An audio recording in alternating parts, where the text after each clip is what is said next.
Hello guys, pag-usapan natin yung pagbaha dyan sa Metro Manila dahil sa bagyong Inday. So panoorin natin. Buhos ang malakas na ulan sa Metro Manila na nagpabaha sa ilang kalsada. Ang epekto niyan sa lagay ng trapiko ngayong Friday, rush hour. Tinututukan live ni Maris Zubali. Maris!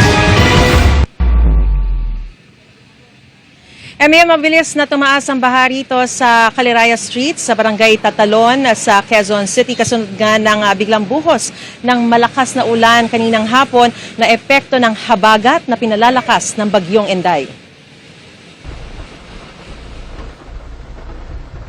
Maya't-maya ang buhos ng malakas na ulan dito sa Barangay Tatalon sa Quezon City, pasado alauna kaninang hapon. Pero kahit sandali pa lang bumubuhos ang ulan, abot binti agad ng mga batang ito ang baha. Imbis na matinag, nagmistulang nakalabas ng hawla ang maraming bata na walang ginawa kundi lumublo, magtampisaw. Ganyan din kami dati dyan sa Metro Manila. Dyan sa Quezon City. Konting baha lang. Maglalabasan kami yan. Lalango yan. May mga basura pa yan. At maglaro sa baha. Naglalaro. Napakain po kaya lumalabas po kami. Hindi kayo natatakot na baka magkasakit, leptospirosis? Wala po akong sukat. Malamig po eh. Masaya po. O pero ano yan ha? Masama yun, ha? Ang mga batang ito may iba pang idinadahilan. Titingnan lang po namin yung ilog. Kung tataas po lalo. Dahil kapag tumaas na, anong gagawin niyo? Ano po ma'am? Lilikas na. Akit na po yung mga gamit. Umaapaw po yan. Umaapaw? Opo. O ba't hindi kayo lumilikas? Wala po. Baka matanggal bahay namin eh. Ang ilang nakatatanda panay rin ang abang sa ilog. Yung 30 minutes lang po, lumalaki agad yung tubig. Umapaw hanggang Mabilis talaga yan. Lalo na pag magbubukas yung mga dam ng gate. Ganyan din yung sitwasyon namin sa Pangasinan. Alam namin yung may darating na malakas na bagyo. Ano yun namin yan? Ano namin yung inspection namin yung yung tulay sa amin. Tingnan namin kung mabilis ba yung pagtas ng tubig, saka doon lilikas na. Hindi naman kami nagpapasaway na magmamatigas, na hindi lilikas. Ako naranasan ko din yung lumikas na yun. Napunta kami ng evacuation area doon sa may mismong sa may mismong city hall ng probinsya namin. Pati doon di nakaligtas, pinasok din ng tubig. Kaya ngayon, hindi ko na ini-explain kung tumaas man kasi napagpagawa na rin tayo ng malaking bahay. Second floor lang. dito yan, wag hindi uminto. Ang ilang mga sasakyan hindi na naglakas loob na sumuong sa bahang kalsada dahil baka tumirik. Kasunod ng malakas na buhos ng ulan, agad ding bumigat ang daloy ng trapiko sa iba't ibang kalsada gaya sa isang bahagi ng Caliraya Street, Araneta Avenue, Del Monte at Quezon Avenue. Ang madalas ding bahaing Maria Clara Street sa Barangay Santo Domingo binungkal na para sa gagawing drainage system. Halos mag-zero visibility naman sa ilang lugar sa Pasay sa lakas din ng ulan. Sa Macapagal Boulevard, bumagsak na ang salamin ng isang establishmento. Malakas din ang buhos ng ulan sa EDSA Makati, Skyway sa Pasay City, sa Maynila. Ayon sa Pag-asa, ang kasalukuyang pag-ulan sa iba't ibang bahagi ng bansa ay dahil sa pinag-iiba yung habagat na pinalalakas ng Typhoon Inday na inaasahang lumabas ng Philippine Area of Responsibility bukas. Depende pa rin po ang magiging epekto sa lugar na babagsakan. For example, bumagsak yung ganong amount sa mga low-lying areas kumpara sa mga mas matataas na lugar. Then likely, yung mas mababang lugar, mas mabilis pong babahain. So magbabari ang epekto nito. Kung tutuusin, may hahalin tulad daw ang Inday sa Yolanda sa klasifikasyon bilang super typhoon dahil magkapareho ang antas ng lakas ng hangin. Pero Hindi natin may kukumpara epekto dahil nga itong bagyong si Inday ay hindi naman po naglandfall sa ating bansa. Kumpara kay Yolanda na naglandfall at tumoy po sa ilang bahagi ng ating bansa. Mapalad po tayo sapagkat ang bagyong ito ay kumilos. Buti yung bagyong yan ay hindi tinamaan talaga hindi siya naglandfall sa Pilipinas. Bagkos, nandun siya sa yung inano niya, tinumbok niya yung Mariana. Tayo na yun. Patungo dito sa may bandang halos northern part ng Taiwan or southeastern part ng China at hindi po talaga direktang maglalandfall sa anumang bahagi ng ating bansa. Paliwanag ni Perez, hindi lamang ang dami ng ulan ang nagtatakda ng tindi ng epekto nito. Mas mabilis pa ring babahain ang mga mabababang lugar kumpara sa mga mataas na lugar, kaya mahalagang subaybayan ng mga local government unit ang mga lugar na kilalang bahain. Emil, inaasahan ng Pag-asa na mararanasan ang pinakamatinding epekto ng habagat mula ngayong araw hanggang bukas at pagkatapos nito ay unti-unti na raw nahihina na ang pag-uulan. Kaninang hapon ay naglabas ang Pag-asa ng orange rainfall warning. Ibig sabihin, ito ay para sa mga lugar na Metro Manila, Bataan, Zambales, Cavite, Batangas at Rizal. Ibig sabihin ay magkakaroon o inaasahan ang heavy to intense rainfall sa mga naturang lugar sa susunod na 3 oras at maaaring magdulot din po ng pagbaha. Dito naman sa kinaroroonan natin sa Kaliraya ay humupa na ang baha at tuloy-tuloy na rin po ang usad ng mga sasakyan. Katunayan, maluwag na po ang kalsada at maging doon po sa may Araneta Avenue ay maluwag na rin po. At Narinig nyo yan, Araneta Avenue. Kilalang bahain sa Metro Manila. O, diba? Nawala yung baha. Ilang lang, siguro, oras. Sabihin na natin ilang oras. Ang importante naman kasi dyan ay yung paghupa ng mabilis. Hindi tulad ng mga dating administrasyon na dumaraan, nakastambay lang yung tubig dun. Saka saan na rin. Problema na rin yan ng ating mga kababayan. Alam nyo ba kung bakit?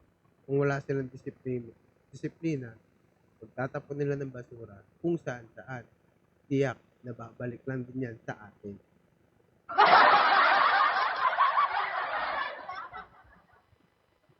Meron din yung mga didilis naman, sabi nila, bahan na sa Metro Manila, nasa na si Bongbong Marcos. Asa na daw yung flood control. Sige, sabihin na natin wala. Wala yung flood control ni PBBM. Dati pa naman kasing binabaha yung yung Metro Manila. Ito, kailan to? 2019.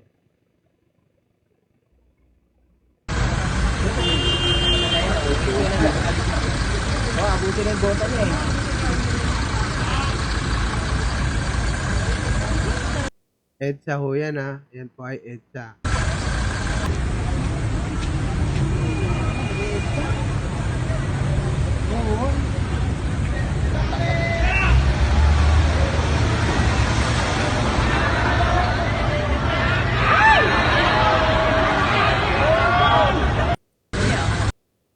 See?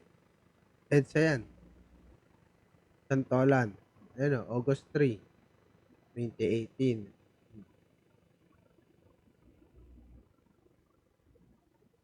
Ito pa.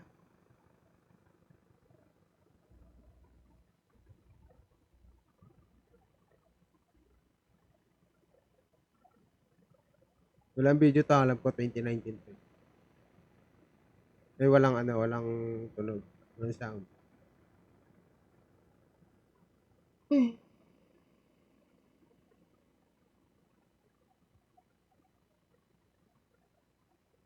Ito yung UN Avenue, yung LRT UN Avenue, Manila. Pakita ko kung anong date ha, para di naman tayo bias. 2017. Ayan. Tuesday, September 5, 2017 at 4:11.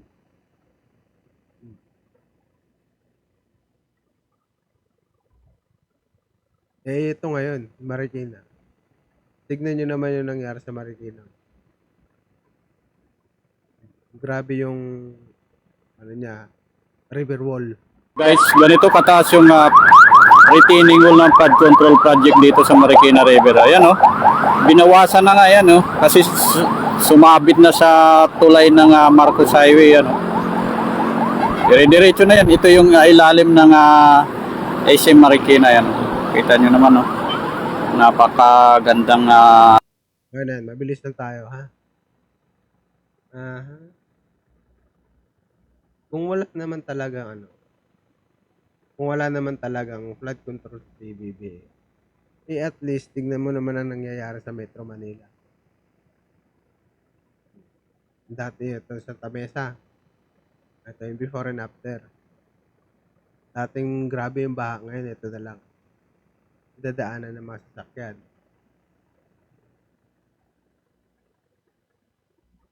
Ito naman kasi ang ginagawa ng Marcos admin natin. Hindi pa pumapasok sa Philippine Area of Responsibility itong Typhoon Inday. O Super Typhoon. O Typhoon Inday. Nag-ano na siya ng paalala. Nagpaalala na siya. And dating administration, sinasabi kasi ng DDS, ng mga DDL, kung kailan daw binaha, tsaka daw gagawa ng plano. Eh ano to?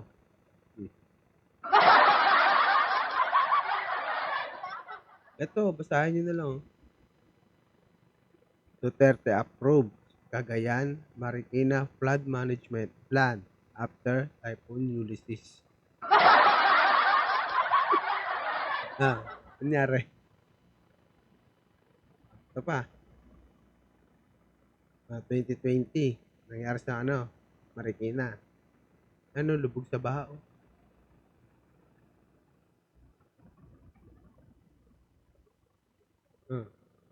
2020. I think sa Cagayan. Cagayan, Isabela, mga ganun. So, yung bagyong Ulysses. 540 billion damage to crops by Ulysses. And the RRMP say figure mistakenly reported. Duterte approves flood mitigation plans for Cagayan, Marikina. Bahain ka muna bago ka bigyan ng proyekto. 2020 rin to. Ito. Madaming Duterte sluggish typhoon rise, recovering spending. Frustration is growing 2 weeks after devastating typhoon struck the Philippine government assistance is slow to reach the affected areas. 2021.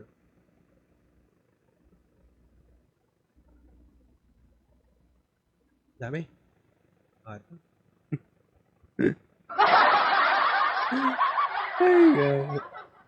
How Duterte government undermine the country's ability to respond to typhoon. Dito tayo. DCID yan DCID yan. Landaya yan. DPWH under Duterte. Corruption, politics, slippage, mar many projects. Diba? Ano ba ang ibig sabihin yan?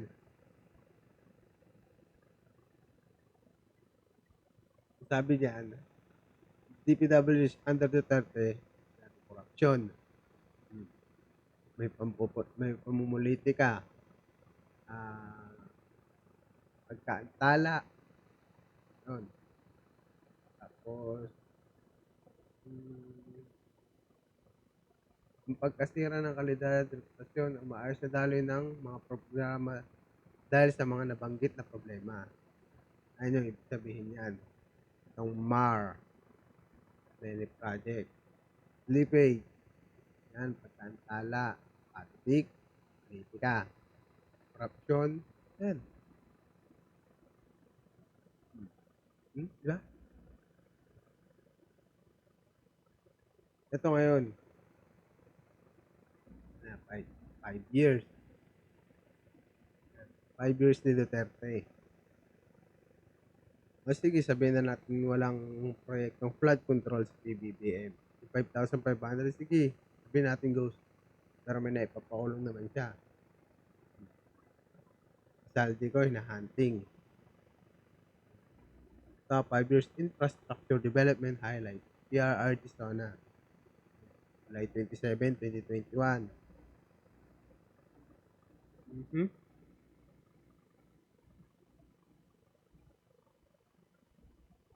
Ito.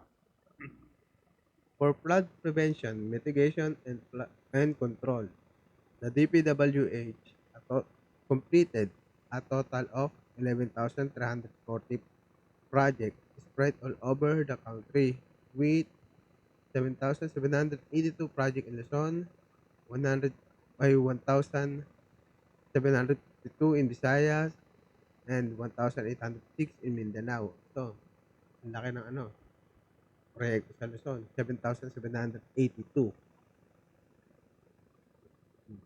Ito pa, sa Mindanao, yung sa Visayas. Ang tanong, bakit hindi nararamdaman yan ng mga kababayan natin? 11,000 pa lang yun.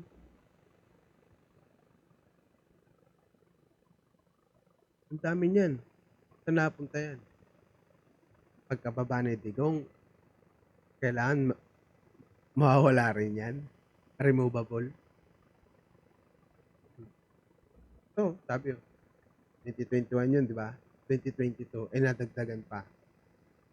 Sabi, Palas to Baste, what happened to 13K flood control project during Rudy's term? Malacanang on Saturday. There, Davao City Acting Mayor Sebastian Duterte to inform the public if the 13,917 flood control project implemented during the term of his father, ex-President Rodrigo Duterte. Mga didilis, bakit hindi nyo hinahanap yan? Samantalang yung 5,500, iniiyakan nyo. Meron ba? Hindi ka ramdam.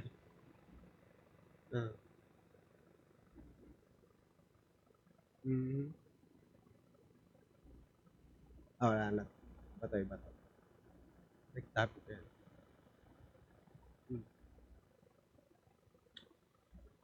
Ang ginagawa naman ng presidente natin, naghahanda. May paghahanda silang ginagawa.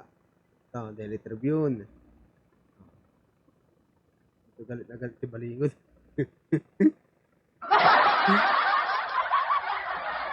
Saka si Badoy, galit na galit yan eh.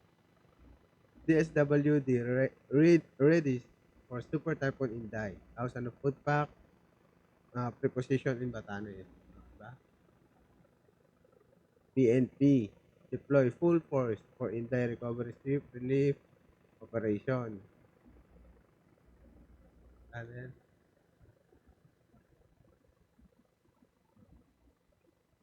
PNP, DSWD, step up action. Assessment for Typhoon Inday. Alam ko meron yan dito.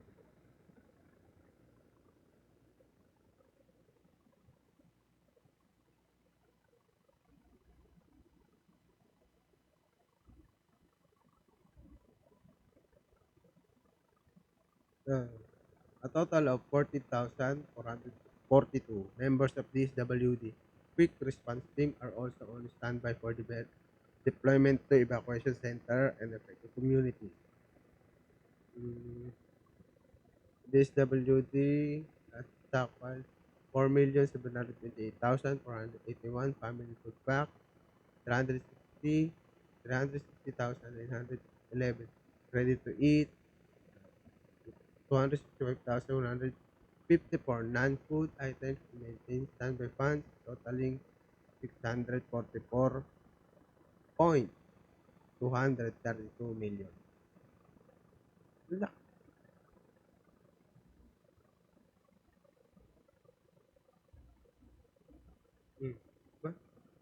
Yan naman, may action. Hindi tulad ng dati. Hindi tulad ng dati, natulog lang sa Malacanang. Diba? Kayo mga didiris, hanapin nyo yung almost 14,000 na flood control. Hindi yung 5,500. Alam niyo ba kung bakit? Kasi ayun ay may naipapakulong. Ito kayang 14,000, almost 40,000, may naipakulong ba? Manny Pacquiao nag-expose. Si Andaya nag-expose. Partidan, doon pa sa katabi niya si Marcoleta.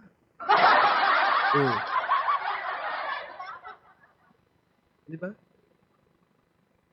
So, dito ko na lang tatapusin. Maraming salamat. At ingat kayo lahat. Goodbye.